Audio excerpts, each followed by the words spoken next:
ভাবি দাঁড়িয়ে আছে। এই নাও। এই নাও কি কথা রে? ভাবি বল। এই নাও ভাবি। কি রে বাবু, নিচ পানে তাকিয়ে দিচ্ছিস কেনে? তোর ভাবির দিকে তাকিয়ে দিবি।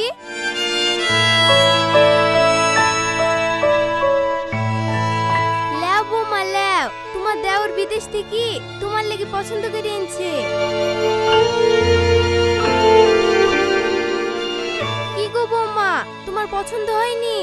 হ্যাঁ মা, পছন্দ হয়েছে। মা, আমি একটু বাজার থেকে ঘুরে আসি।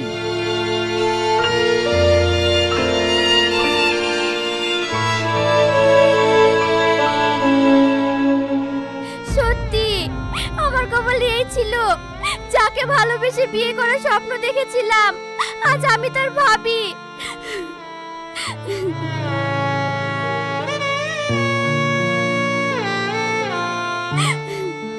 আজ সে আমাকে দেওর হিসাবে শাড়ি চুড়ি উপহার দিচ্ছে। এরকম যেন কোনো মেয়ের জীবনে না ঘটে। আমি আর এই কষ্ট সহ্য করতে পারছি না আল্লাহ, আমি কিভাবে সহ্য করব?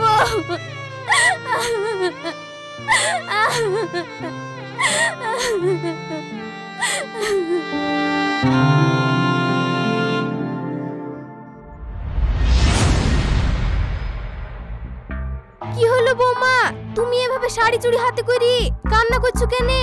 কি হলো তোমার? মা তো এবার সব জেনে যাবে। না না, মাকে বুঝতে দেওয়া যাবে না। মা, আমার পেটে খুব যন্ত্রণা করছে, আমি সহ্য করতে পারছি না মা। আমার পেটে খুব যন্ত্রণা করছে। ও বাবা গো, ও মা গো, আমি আর সহ্য করতে পারছি না। থামো থামো, তোমার মনে গ্যাস হয়ে গেছে, আমি এখনই ওষুধ আনছি।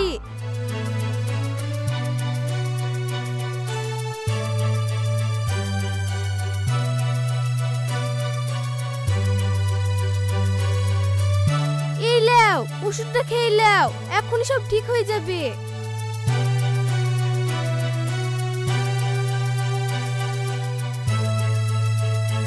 কিচ্ছু হবে না, এখনই সব ঠিক হয়ে যাবে। যাকে আমি জীবনের চেয়ে বেশি ভালোবেসেছিলাম, যাকে আমি বউ হিসেবে পাবো বলে সৌদি ঘেটে আসলাম, সে আজ আমার হলো না। ভাগ্যের ক্রমে সে আজ আমার ভাবি। এখনো আমাদের বাড়িতে থাকবে, সবসময় ঘোরাফেরা করবে, চোখে চোখ পড়বে। আমি যে ওকে ভুলে থাকতে পারবো না, সবসময় যে পুরনো স্মৃতিগুলো মনে পড়ে যাবে। আল্লাহ, তুমি আমাকে কি পরীক্ষায় ফেললে? আমি যে শাবনামকে ভুলে থাকতে পারছি না। আমি কি পাপ করেছিলাম যে তুমি আমার কাছ থেকে শাবনামকে কেড়ে নিলে?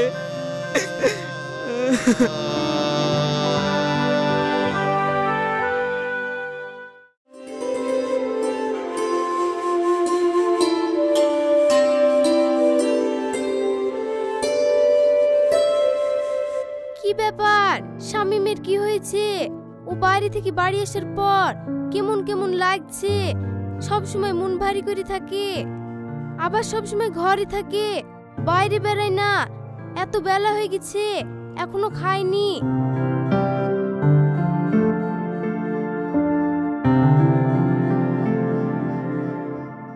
এই কতক্ষণ শুয়ে থাকবি? যা, হাত মুখ ধুই খেয়ে লেগা। ঠিক আছে, তুমি বাইরে যাও, আমি আসছি।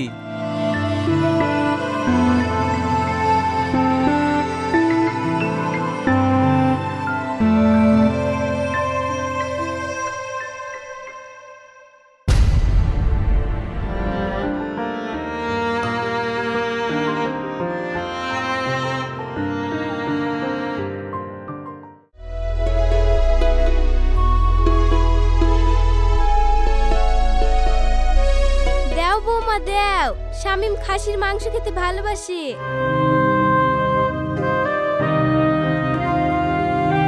থাক, আমি মাংস নিব না। লে লে, তোর ভাবির হাতে রান্না খেয়ে দেখ কেমন হয়েছে। এত লজ্জা করছিস কেন?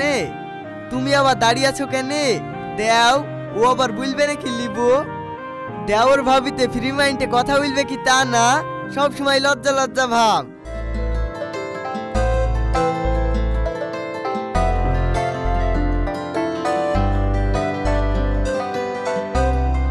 বৌমা, তুমি রান্নাঘর থেকে 4টি ভাত নিয়ে আসো গা, আমি ওদেরকে তুলি তুলি দিচ্ছি। বাবুদের খাওয়া হয়ে গেলে তুমি আর আমি খেয়ে নিব।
আমরা দুজনা সমান সমান টাকা দিয়ে ব্যবসা করি, তুই খাতাপত্র সারিস, তুই কেন টাকার হিসাব দিতে পারছিনি? 10 লাখ টাকার হিসাব মিলছে না, তুই টাকা কি করেছিস? তোকে টাকার হিসাব দিতেই হবে। তুই কি আমাকে অবিশ্বাস করছিস? তোর যদি অতই অবিশ্বাস হয়, আজ থেকে খাতাপত্র তুই সারবি। আর টাকা সব ব্যবসা খরচ হয়ে গেছে। টাকা খরচ করেছি ঠিক আছে, হিসাব তো দিবি। আমি ওসব হিসাব টিসাব দিতে পারবো না, তুই যা পারিস করিলিস। তোকে 1 সপ্তাহ সময় দিলাম, 1 সপ্তাহের মধ্যে সব হিসাব মিলিয়ে দিবি, নাহলে তোর নামে থানায় কেস করব। তুই পারলে থানায় আমার নামে কেস করিস। ঠিক আছে, থানায় গিয়ে দেখা হবে। থানায় গিয়ে তুই আমার ছিঁড়িলিস।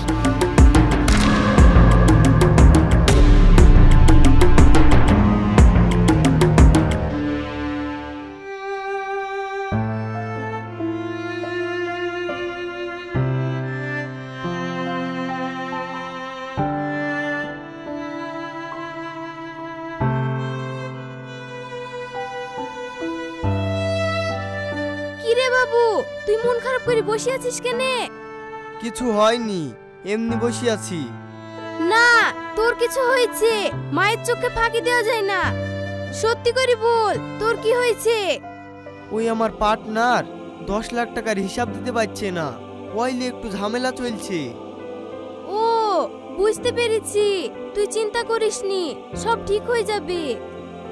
বৌমা, 1 গ্লাস পানি নিয়ে আসো তো।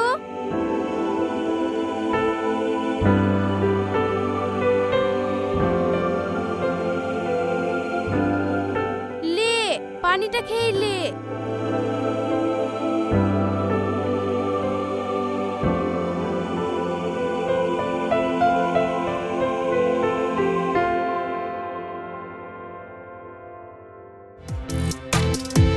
10 লাখ টাকা তো ঝেড়েই দিয়েছি, এবার ওকে শেষ করতে পারলে পুরো ব্যবসাটা হাতিয়ে নিব।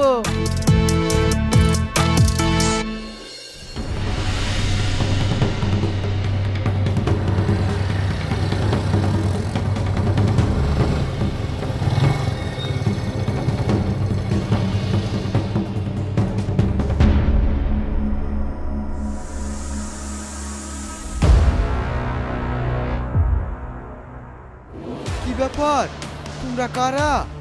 আমরা কারা একটু পরেই বুঝতে পারবি। এই ধর ওকে। এই ছাড়ো আমাকে, ছাড়ো, ছেড়ে দাও আমাকে, ছেড়ে দাও।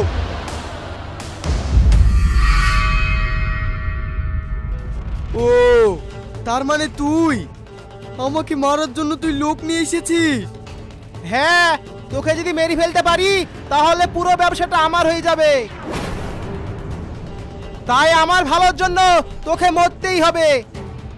ভাই, ভাই আমাকে মারিস না, আমি তোর কাছ থেকে আমার জীবন ভিক্ষা চাইছি। আমি টাকা মাকা কিচ্ছু নিব না, আমাকে ছেড়ে দে। না, তোকে ছাড়া যাবে না। তোকে ছেড়ে দিলে তুই আবার কোনো ঝামেলায় ফাঁসাতে পারিস। বস, এত কথা বলার কি দরকার? ওকে শেষ করে দি।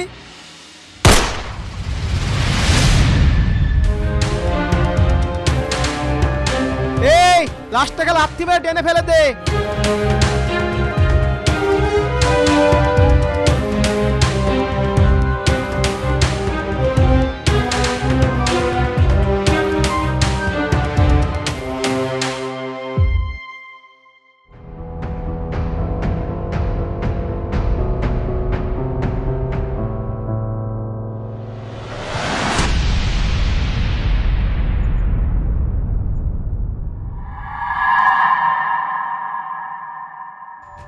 এই এ তো আমাদের পাড়ার অসীম ভাই।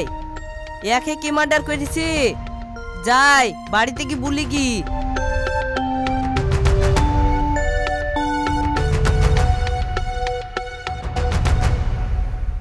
চাচি চাচি, অসীম মার্ডার হয়ে গেছে, ওই জগাইপুরের বাগানে পড়ে আছে।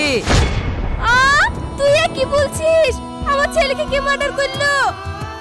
বাবু তুই তাড়াতাড়ি বাইরে আয়, তোর ভাই মার্ডার হয়ে গেছে, তাড়াতাড়ি চ। হ্যাঁ, তুমি আর কি বলছো? চলো দেখি তাড়াতাড়ি।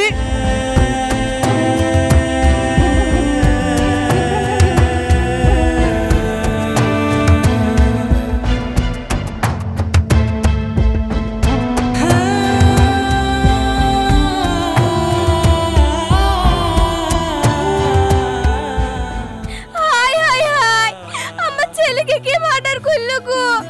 আমার ছেলে শত্রু কে ছিল? আমার ছেলেকে মার্ডার করে এইভাবে ফেলে রেখেছে। হায় হায় হায় হায় হায়, আমার ভাইকে মার্ডার করলো কে? শামিম, এইভাবে আর কান্দিস নি।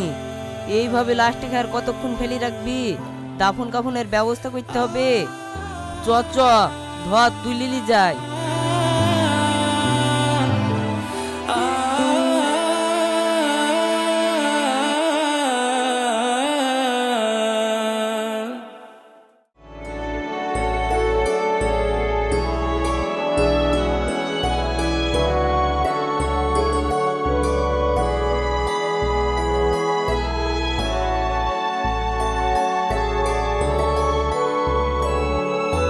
বৌমা, এত ভেঙে পড়লে হবে? চুপ হো, কান্না করো না। আমি আর সহ্য করতে পারছি না, আমি এই বয়সে বিধবা হব আমি ভাবতেও পারিনি।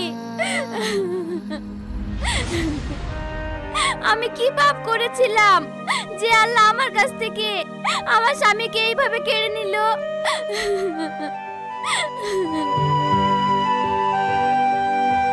বৌমা, আজ না হয় কাল সবাইকে যেতে হবে।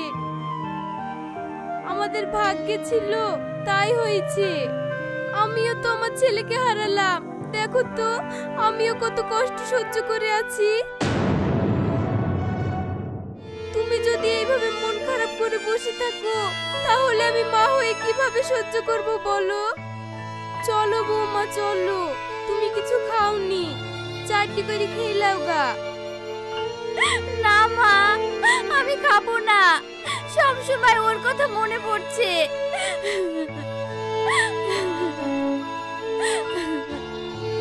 বৌমা কাঁদো না, সব ঠিক হয়ে যাবে।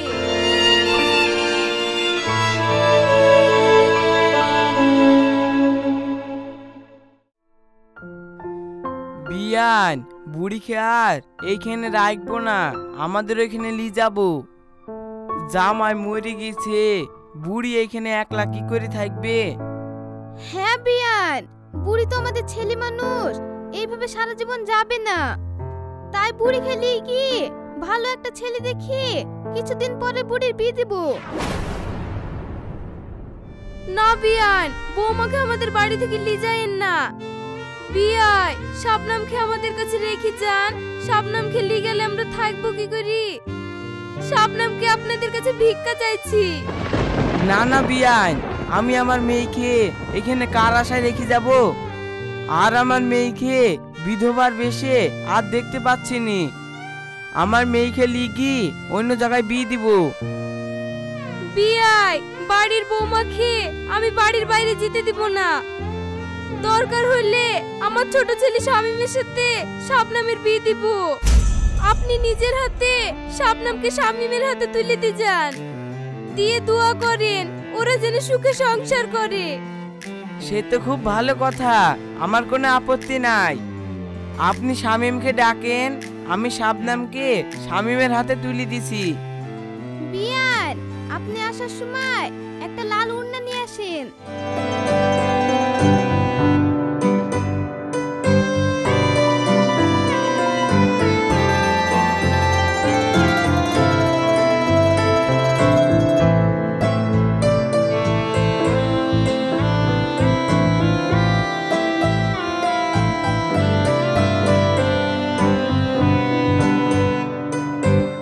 বাপ, আজ আমার বিধবা মেয়েটাকে তোমার হাতে তুলে দিলাম, তুমি আমার মেয়েটাকে দেখো।